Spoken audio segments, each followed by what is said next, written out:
Pascal lived from 1623 to 1662 in France.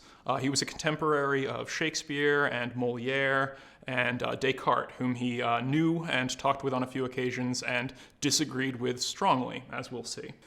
He was a polymath. He did work in physics, as well as doing work in mathematics, as well as doing work in philosophy. So Pascal's triangle, if you're familiar with that in probability theory, and Pascal's wager, and Pascal, the SI unit for pressure, are all referring to the same guy. Pascal also invented the first working mechanical calculator, the Pascaline, which still exists. He also did significant work in fluid dynamics, and proving the existence of a vacuum, which were instrumental in the creation of hydraulics and also syringes. And with some colleagues, he created Europe's first modern public transportation system, carriages that went around France with all the proceeds being given to the poor.